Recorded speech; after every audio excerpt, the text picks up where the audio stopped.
Hey guys, welcome back to day 3 of geometry. So today we're going to talk a little bit about conditional statements, and we're going to review a little bit of our truth statements that we talked about last week. So it's the first thing that we're going to do.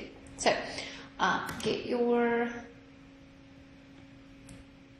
Oh, there. Okay, so let's look at this question here. So I want y'all to try to work on this one for me. Atlanta is the capital of Georgia. There are 4 feet in a yard. So I want you to find P, V, Q, not P, V, Q. So try those for me.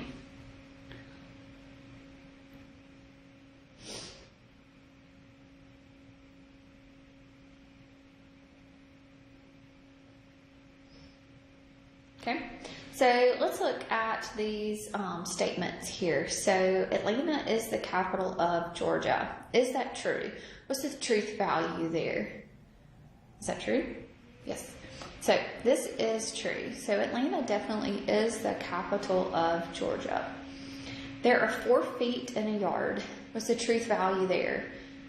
Are there 4 feet in a yard? Or there's 3, right? So this is a false truth statement.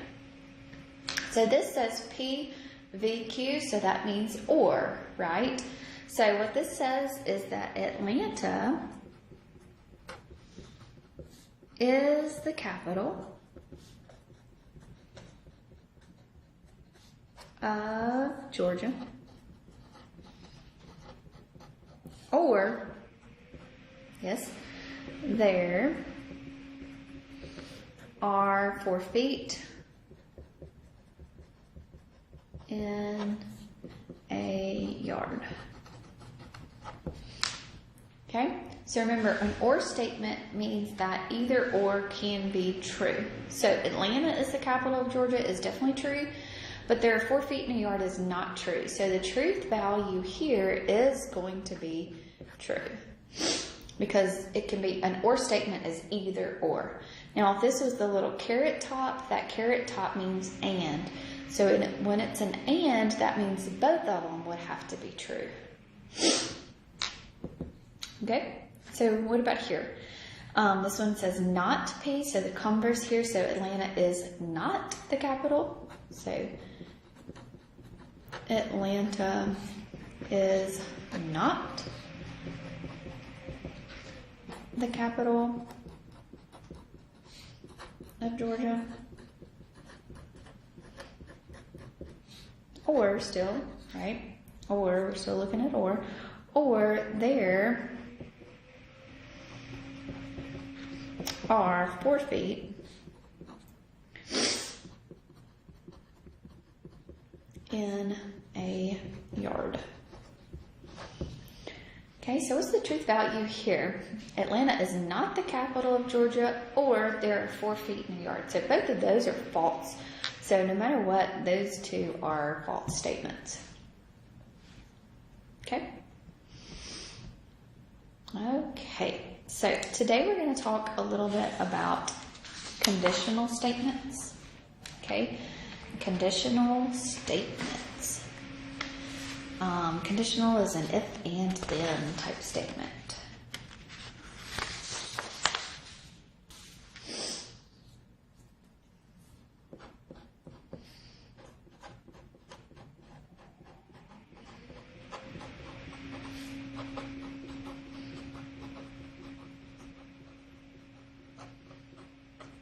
Okay, so a conditional statement is a statement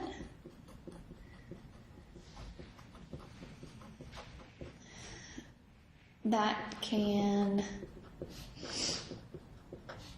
be written in if-then form. So if this happens, then this would happen to you. Okay? So whenever we see this in a symbol form, we would say P, Q. So this right there, that means P implies Q. Okay, so if P, then Q. Okay. All right, so the hypothesis is the phrase immediately following the if. So the hypothesis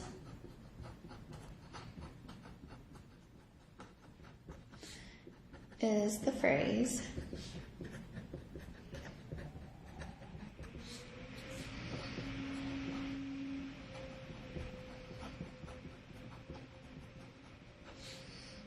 immediately following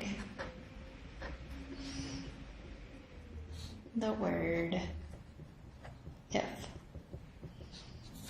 The conclusion is the statement or the phrase that follows then. Okay, so the conclusion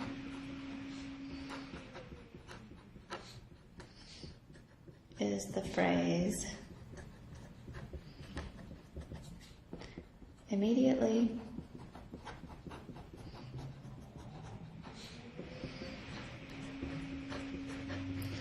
following the word then.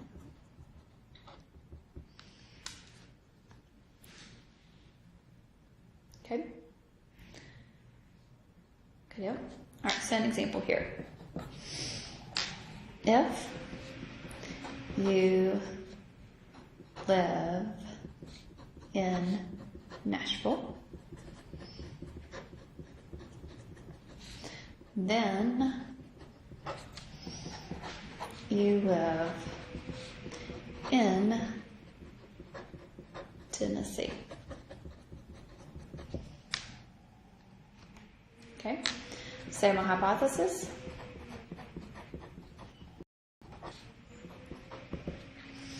and what's my conclusion?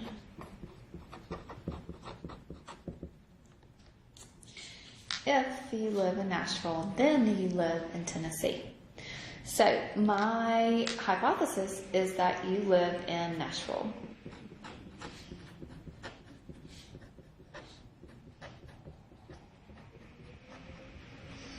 So if you live in Nashville, then my conclusion is you live in Tennessee. Okay? Let's do another example of that.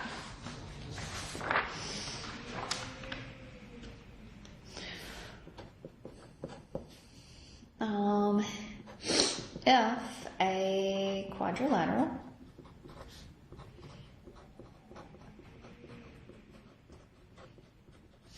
is a square,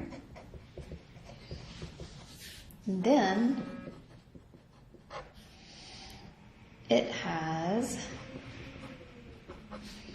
4 right angles. Okay, so if a quadrilateral is square, then it has 4 right angles. So my hypothesis is going to be right after the if. So a quadrilateral is a square.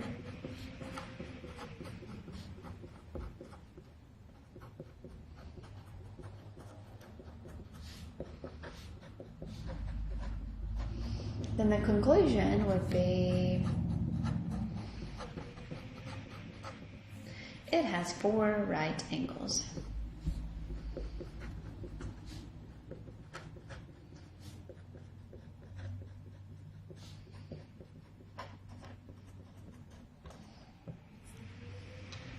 Okay? All right, so I want to write these in if then form. So write these in if then form. Okay, an obtuse angle has a measure greater than 90.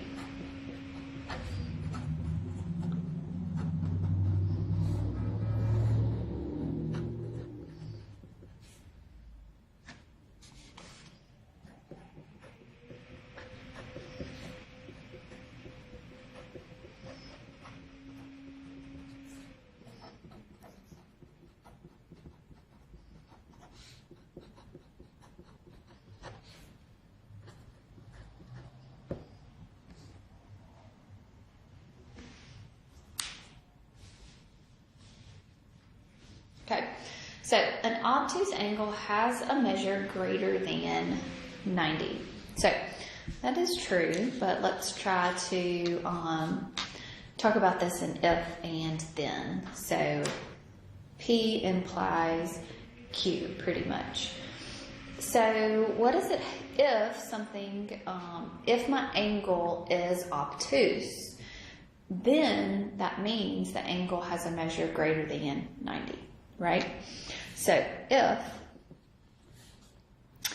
not my angle, but if an angle is obtuse, then it has a measure greater than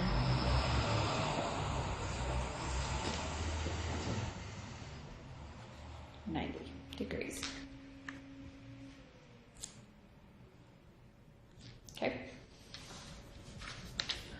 Let's do another one. Valentine's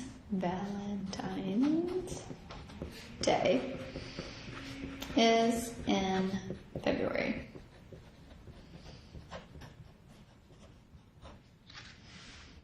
Okay, Valentine's Day is in February. That is true. Okay, so how can I say that this is an if and then? Okay, so P implies Q, or if P, then Q is true. Okay, so if it is Valentine's Day,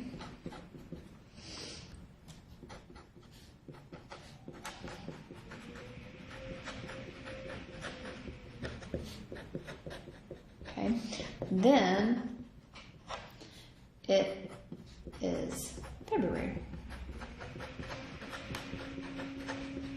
Okay, does that make sense? So you've got to find something that proves that. So you've got an if statement, and then you've got your then statement. Your hypothesis, then your conclusion. Okay? Okay, so we're going to talk about different type of conditional statements. So here are some different types. So we have a inverse.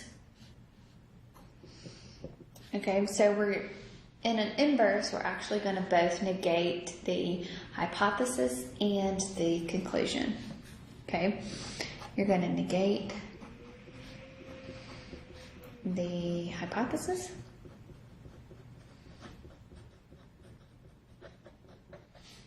and conclusion. And this is what it will look like when that's what that means. So basically, not P implies not Q. Okay. Converse. It's formed by switching the hypothesis and the conclusion. Switch hypothesis and conclusion.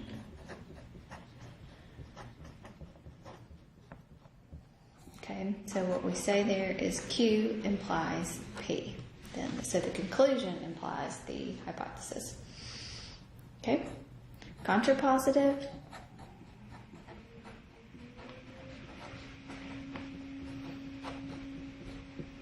Okay, we're going to both negate and switch the hypothesis and conclusion.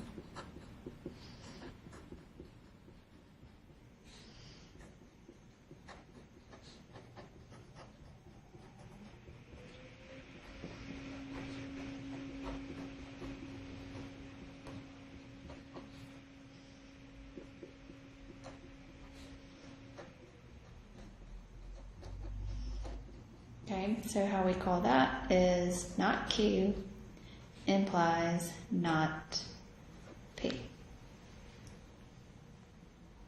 Okay?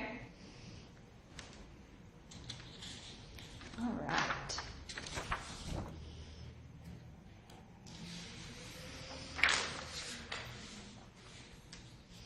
So let's do some examples here. So if the temperature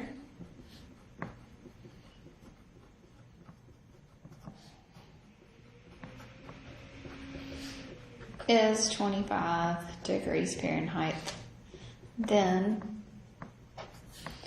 it is below freezing.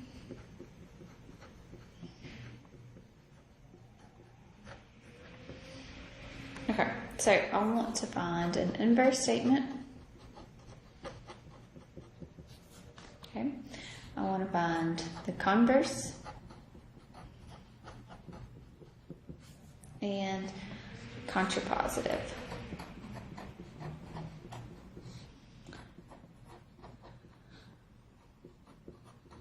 Okay, so the inverse. So the inverse is basically saying not P implies not Q.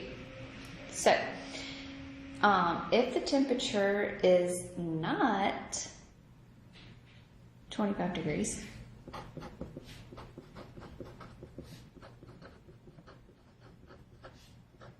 is not 25 degrees Fahrenheit, then it is not below freezing.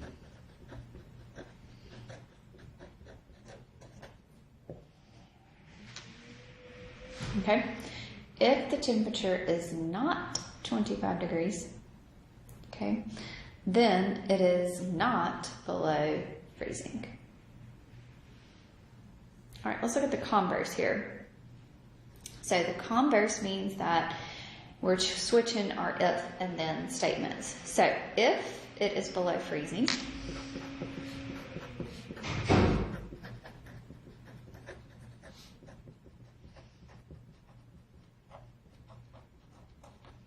okay, then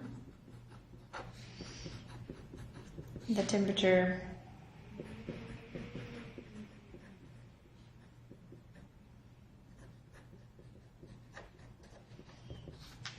is 25 degrees Fahrenheit. Okay, so if it is below freezing, then the temperature is 25 degrees Fahrenheit. Is that true? If it is below freezing, does that show that the temperature is going to be 25 degrees? Not always, right? It could be 20 degrees, it could be 19 degrees, it could be 12 degrees, it could be 24 degrees, any of that. Okay, so this is definitely false statement there. Okay, so contrapositive means not Q implies not P. So if it is not below freezing,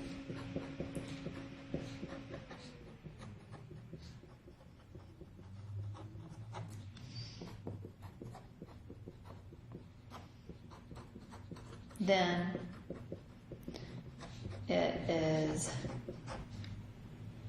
or I guess then, say the temperature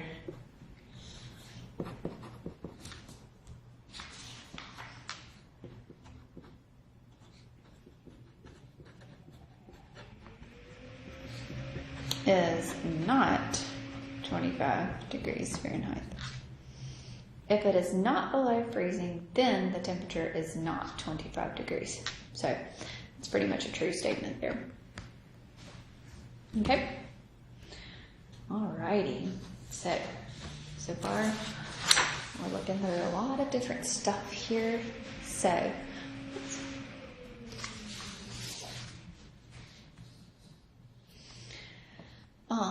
let's look at some biconditional statements.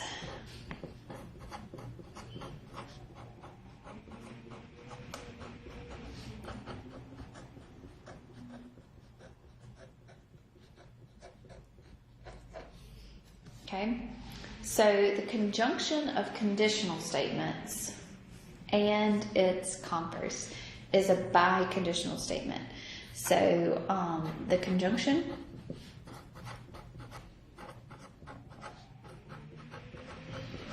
of conditional statements, remember conjunctions mean the conjunction, that little V or carrot top, okay? The conjunction of conditional statements and it's, I cannot spell, converse. Okay, so what we say, P implies Q, okay, and Q implies P. So they have to be both true. So remember, this is an and. So what we say is P if and only if.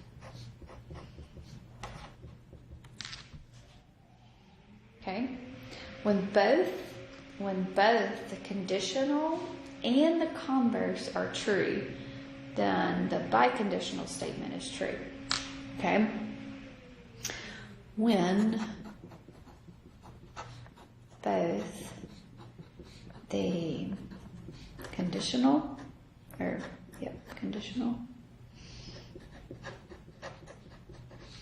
and converse are true, then the biconditional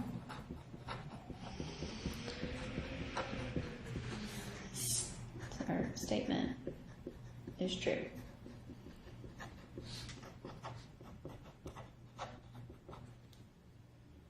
Okay?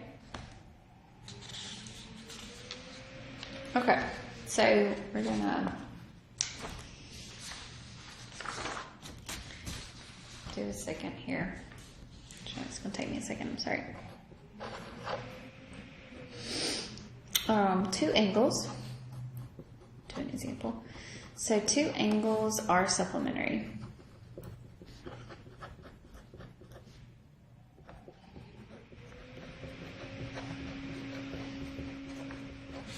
If and only if the sum of their measure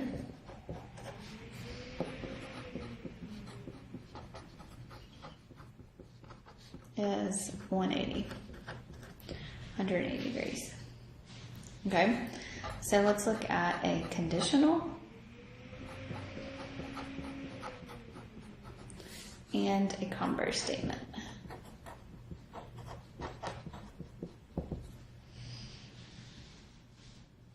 Okay, so the conditional statement, remember, if P then Q. Okay, so if P then Q. If two angles are supplementary, if two angles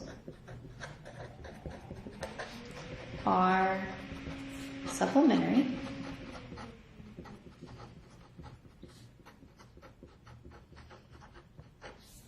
okay, then the sum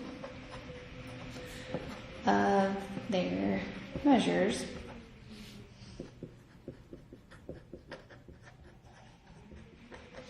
is 180 degrees. If two angles are supplementary, then the sum of their measures is 180. That is definitely true, right? If two angles are supplementary, then the sum of their measures is 180. So converse statement is changing after the then statement, we're changing that to our if statement. So if the sum of two angles is 180, okay? So if the sum of two angles is 180, then they are supplementary.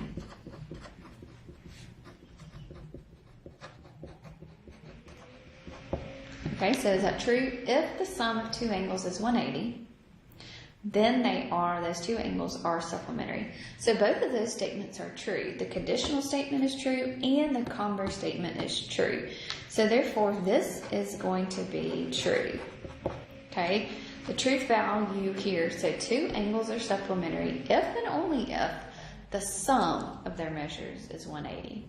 So basically we're going backwards and forwards. Okay.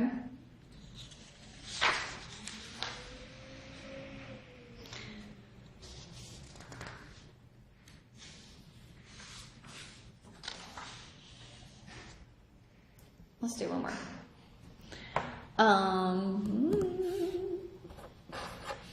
So x squared is equal to 25 if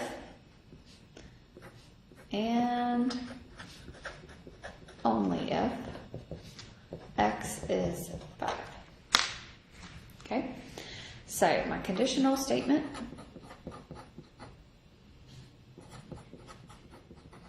and my converse. So my conditional, if x squared is equal to 25, then x equals 5. Okay, if x equals 5, then x squared is equal to 25. Okay, so this converse is definitely true. If x is equal to 5, then x squared is 25. That is very much true. If x squared is equal to 25, then x is equal to 5. This is not true because x could be equal to a negative 5, right? Because negative 5 squared is equal to a 25 there. Because negative 5 times negative 5 is 25. Okay, so conditionals and your converse have to be true for the biconditional statement to be true. Biconditional just means if and only if. Okay? All right, so I think that was pretty good. I felt pretty good about that. So if you have any questions, please definitely let me know. Y'all have a great day.